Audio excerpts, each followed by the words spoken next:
Olá, está no ar mais um programa Universidade Aberta. E esta semana nós vamos conversar sobre um assunto que deve estar presente no dia a dia da sociedade: saúde bucal. Para abordar sobre este tema, a produção da Universidade Aberta convidou o professor Douglas Campidelli Fonseca. Além de professor, é coordenador do curso de odontologia do Centro Universitário de Lavras, o Unilavras. Doutor Douglas, obrigado pela presença aqui no Universidade Aberta desta semana. É sempre um prazer estar aqui, Luciano, e eu agradeço a oportunidade da gente poder divulgar um pouco a parte de saúde bucal, falar um pouco disso, discutir e levar essa informação de uma forma, vamos tentar levar de uma forma clara à população, porque quanto mais culta for a população, quanto mais por dentro do assunto tiver a população, maior a chance da gente não ter problemas ou diminuir os índices de problemas bucais na população. Tá certo. Doutor Douglas, saúde bucal, para se falar em saúde bucal, é preciso saber se existe no país hoje um perfil da saúde bucal. É muito interessante essa pergunta porque antes de 1986 não havia no Brasil nenhum levantamento, que a gente diz na linguagem técnica, levantamento epidemiológico que enfocasse isso, que a gente conseguisse avaliar se a população brasileira é uma população que tem muita cárie, que tem muito problema de gengiva. O Brasil ficou por um tempo rotulado como o país dos desdentados. E felizmente hoje a gente vê que isso cada vez mais está diminuindo.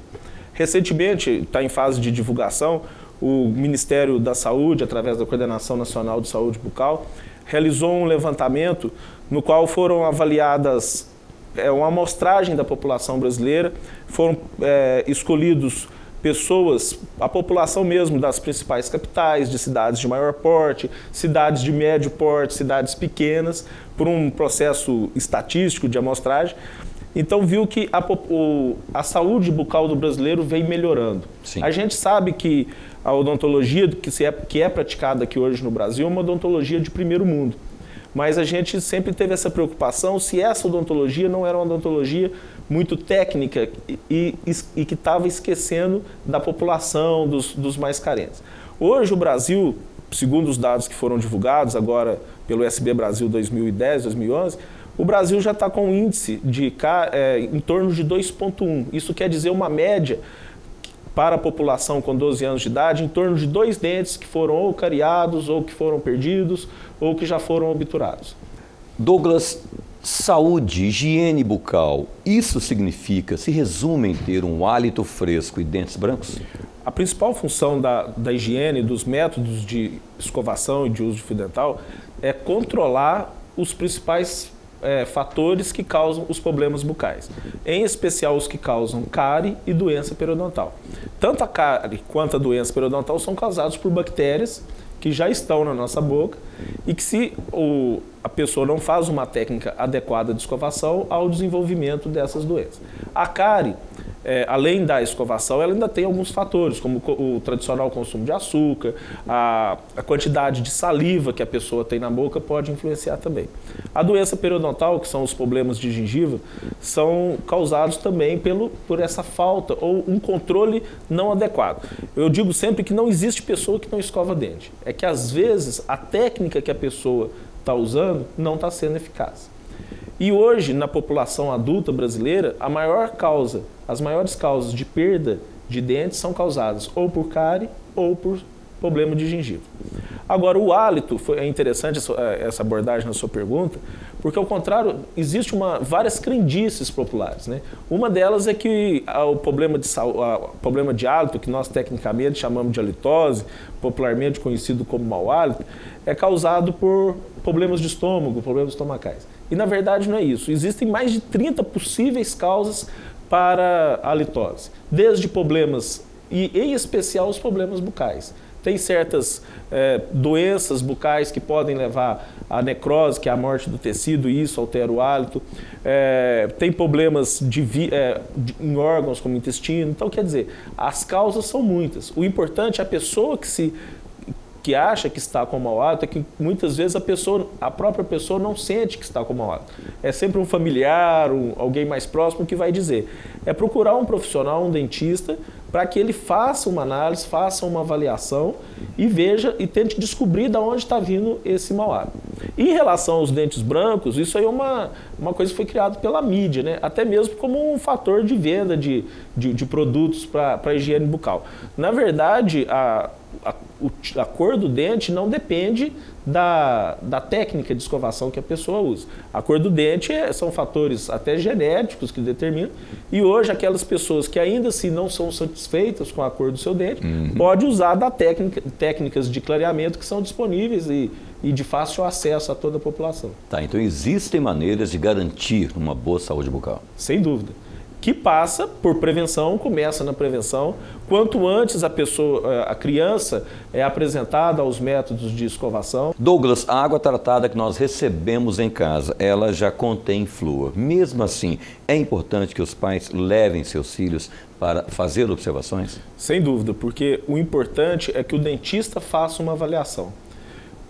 O fato da gente, numa cidade como Lavras, ter a água tratada, né, e tratada com bons teores de flúor, já é uma das formas de prevenção que a gente tem. Então, hoje também, todos os cremes dentais disponíveis no mercado, eles já contêm flúor. Então, não é para toda criança que eu preciso fazer uma suplementação com flúor. Isso quem deve avaliar é o profissional, porque aí ele vai ter condição de ver o que a gente chama de um perfil dessa criança. Tem criança que, por vários motivos, tem uma maior propensão, uma maior tendência a ter mais cáries.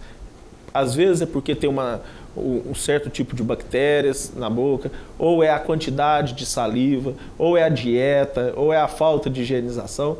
Então, talvez, a gente diz que tem crianças que têm um risco de cárie maior. Essas crianças vão precisar de uma suplementação. Tem crianças que não vão precisar dessa suplementação. E o importante é que o flúor, ele não tem ele tem o efeito enquanto a pessoa está tendo contato com ele. Então vamos dar um exemplo. Aqui em Lavras a água é fluoretada. Se uma pessoa daqui de Lavras muda para uma cidade que não tem água fluoretada, ele deixa de ter esse benefício do flúor. O que ele acumulou antes perdeu, e aí ele tem que passar uma reposição desse flúor. E é importante a gente esclarecer para os pais, para as mães, é que o flúor não é quanto mais melhor. O excesso de flúor pode causar o que a gente chama de fluorose, que leva a manchamento dos dentes. Há um tempo atrás, eu lembro quando eu fui criado dentro de farmácia, então a gente tinha uns suplementos vitamínicos que tinha flúor. Hoje a gente já não vê mais isso. Então, por causa do nosso entendimento, do entendimento hoje do que é o flúor, do que é a cárie. Existe uma dosagem correta. Isso. E outra coisa muito interessante, Luciano, quando a gente estava falando do nível da odontologia do Brasil hoje. A maior referência em pesquisa de flúor e de cárie é um brasileiro, reconhecido em nível mundial, o professor Jaime Cury da Unicamp de Piracicaba. É a referência mundial nesse tipo de pesquisa. Tá. Douglas, falamos em saúde bucal e eu vou tocar no assunto agora que falta informação, acredito que falta informação para muita gente. Doenças na gengiva, o que é e como prevenir? Então, essa é a minha área de atuação, né? Então é onde eu tenho a gente estuda isso muito. Bom, todo mundo sempre associa problemas na boca com cárie. O dente doendo, cárie. E muitas vezes as pessoas não têm essa informação do que são os problemas de gengiva. Os problemas de gengiva são causados, né, ou as doenças periodontais, como a gente chama, são causados por bactérias que já estão na nossa boca e elas vão acumulando primeiro sobre o dente e depois num espaço que existe entre o dente e a gengiva. Normalmente a nossa tendência é imaginar que a gengiva ela é toda colada ao dente. E não é. Ali existe um espaço que a gente chama tecnicamente de suco gengival, onde essas bactérias penetram e ficam alojadas num ambiente extremamente confortável para ela. O que acontece é que à medida que o tempo vai passando, inicia-se ali uma reação de inflamação e os primeiros sinais de que está acontecendo alguma coisa errada na gengiva é sangramento. A pessoa vai escovar o dente, está saindo sangue. Tem casos de pessoas que ao morder um alimento mais duro, uma maçã, por exemplo, está saindo sangue. Então isso é sinal que a gengiva tem alguma coisa errada. Esses problemas começam primeiro em nível de gengiva, com uma pequena inflamação.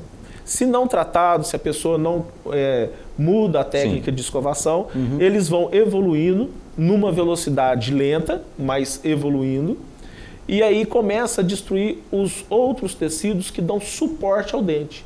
Então, é comum em estágios mais avançados da doença, a pessoa ficar com o dente com a mobilidade grande, ou como diz o dente bambo, como um dente de leite de criança, e muitas vezes nós não temos outra saída a não ser fazer a extração desse dente. Hoje, o Brasil, a gente avaliando esses últimos estudos, a gente vê que a probabilidade, a porcentagem de doença de gengiva na população idosa é pequena. Mas, infelizmente, não é pequena porque tem poucos casos. É pequena porque muitos dentes já foram extraídos. Então, é uma doença muito prevalente no Brasil, com muitos casos, e que, às vezes, sempre a gente consegue o tratamento. São tratamentos que não são complexos, que começam sempre com ensinar a pessoa a ver qual que é a técnica de escovação que a pessoa está usando, talvez ensinar uma técnica nova, um uso correto do fio dental, e depois outros procedimentos que são executados pelo dentista que podem ajudar. Ao contrário também do que alguns mitos que a gente tem, né, é que essas doenças não são causadas pelo tártaro. O tártaro, ele nada mais é do que esse acúmulo de bactérias que fica endurecido, fica mineralizado, como a gente diz, por ação de cálcio e fósforo que a gente tem na saliva. E o tártaro, ele serve como um local de acúmulo de bactéria. Ele só recebe a bactéria. Ele fica como um bom abrigo. Um bom abrigo para essas bactérias. Então, a gente também... É importante você tocar nesse assunto, porque, mais uma vez, frisar a importância de procurar o profissional, de receber uma orientação adequada sobre técnicas de escovação. Os casos mais simples, por exemplo, que a gente chama de gengivite, a gente consegue resolver, em alguns casos, só orientando a pessoa a escovar. Os casos mais avançados, as periodontites, aí a gente já precisa, além da técnica de escovação, da intervenção do profissional, mas sempre de uma forma tranquila. São procedimentos, né, que a odontologia padece muito disso, né, dessa fama da dor. São procedimentos tranquilos, sob anestesia, que não vão trazer desconfortos maiores. Tá certo. Douglas, nós teremos agora um breve intervalo no Universidade Aberta e nós voltaremos já com a segunda parte do programa, que vai falar muito ainda sobre saúde bucal, sobre higiene bucal. Você não sai daí, voltamos já.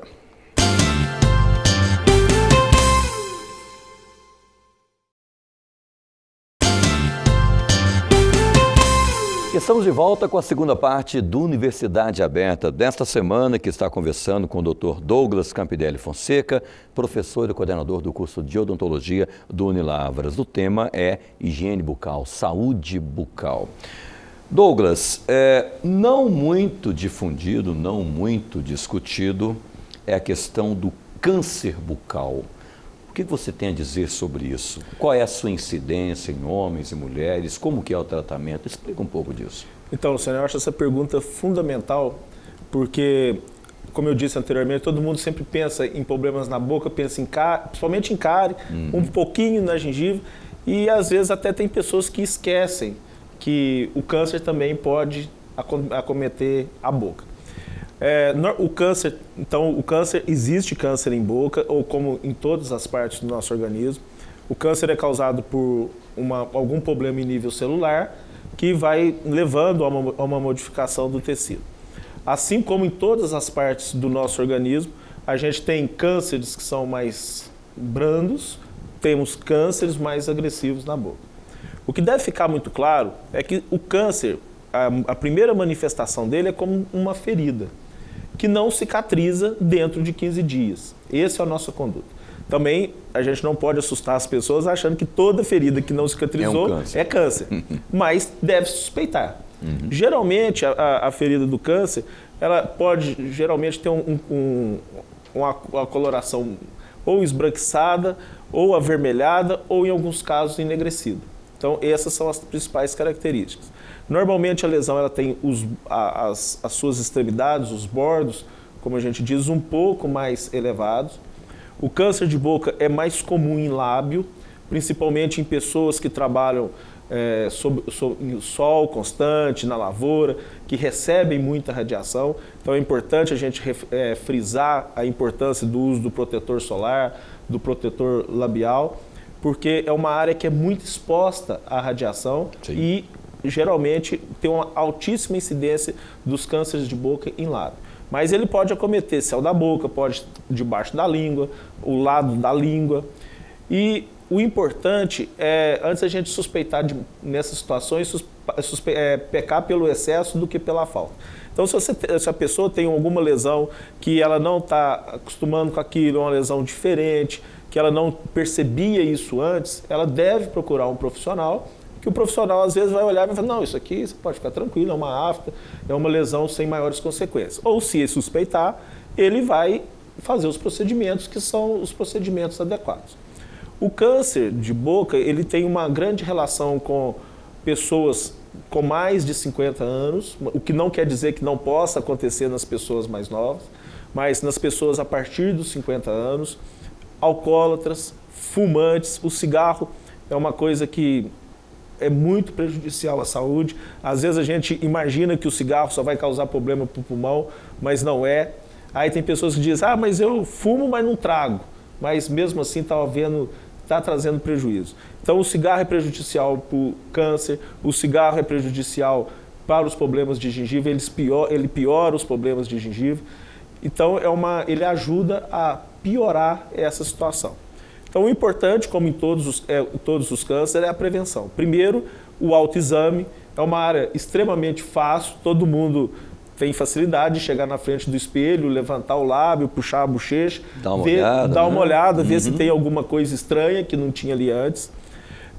E depois, em se diagnosticando o câncer, aí é procurar as formas de tratamento. Né? Dentro das possibilidades, a cirurgia, quimioterapia, radioterapia, assim como acontece em todos os outros cânceres. E importante também dizer que câncer não é sentença de morte, como era o conceito antigamente, né? Desde que seja feito um diagnóstico adequado, em tempo, um diagnóstico precoce e um tratamento adequado, tratamento bem conduzido, é possível sim. No Unilavras nós temos, é importante também deixar isso para a população, nós estamos realizando esses atendimentos, não só de atendimento para casos de câncer, mas qualquer ferida que as pessoas quiserem procurar, nós podemos, temos atendimentos, estamos abertos a acolher e fazer esse primeiro diagnóstico, ou seja, para tranquilizar ou para procurar direcionar o tratamento adequado. Bom, Douglas, você falou num assunto interessante. Nós sabemos que o Unilavras oferece esse tipo de atendimento à população já há bastante tempo, desde o início do curso de odontologia naquela instituição. Na sua opinião, como profissional da área, coordenador do curso de odontologia do Unilavras, o poder público hoje, ele atua de forma favorável para que a população tenha um atendimento odontológico positivo, objetivo, na hora que ele necessita? É interessante, né, que nos últimos anos a parte de odontologia no serviço público melhorou enormemente. Nos últimos 8 anos, 9 anos, nós deixamos de ter uma odontologia em nível de serviço público muito mutiladora. Porque antigamente não era oferecida no serviço público condições para o profissional de realizar os procedimentos necessários. Então, eu que já trabalhei em serviço público, muitas vezes a gente ficava com um grande dilema, que era, olha, a pessoa chegava com um dente doendo, que com um tratamento de canal resolveria, um tratamento de canal e uma restauração resolveria, e por falta de condições, esse dente muitas vezes tinha que ser extraído. E aí caía naquela situação que a gente comentou antes, das desarmonias e de uma série de problemas que advém dessa extração precoce. Então, hoje, os serviços têm melhorado muito. A gente tem visto que em todas as cidades do país, o governo federal hoje ele disponibiliza verba, recursos financeiros para se montar equipes de saúde bucal, para se treinar agentes que podem ir nas casas. Eu participei recentemente de um congresso só sobre ensino de odontologia em Florianópolis e se discutiu muito isso também, a preocupação que as faculdades devem ter em apresentar essa realidade para o futuro profissional. O aluno, durante a faculdade, ele tem que ser formado para ser um generalista, que possa atuar tanto no serviço público, quanto numa empresa, quanto numa pesquisa, quanto num belo consultório particular. E aqui no Unilavras, essa é uma das nossas grandes preocupações. Como você disse, no ano de 2010, nós realizamos mais de 10 mil procedimentos. Tudo gratuito, graças a um convênio que a instituição tem com a Prefeitura Municipal. Então, e são procedimentos, não só procedimentos de pequena complexidade, procedimentos simples. Nós fazemos procedimentos complexos, com as melhores técnicas, e a gente sabe que isso ajuda, é um diferencial que Lavras tem, né? Lavras é privilegiado, portanto, ter um bom serviço público e ainda a gente poder oferecer essa ajuda na resolução dos problemas. Tá certo. Douglas, seria necessário um tempo muito maior para que nós falássemos sobre saúde bucal, sobre higiene bucal, a área da odontologia. Tem muitas perguntas para serem feitas, mas infelizmente o nosso tempo de Universidade Aberta é pequeno. Eu gostaria de agradecer de forma muito especial a sua presença no programa Universidade Aberta desta semana. É sempre um prazer, Luciano. A gente está sempre à disposição. O curso de odontologia do Unilavras está sempre à disposição, porque eu acho extremamente importante a gente divulgar essas informações. Uma pessoa que assistir essa entrevista, que achar que na boca tem uma coisa diferente e a gente ali, às vezes, a gente está prevenindo o mal maior, só por isso já valeu. Tá certo. Obrigado, Douglas. Obrigado. Bom, a Universidade Aberta desta semana fica por aqui. A você que esteve conosco, obrigado pela audiência, obrigado pela companhia. E nos vemos na semana que vem. Até lá.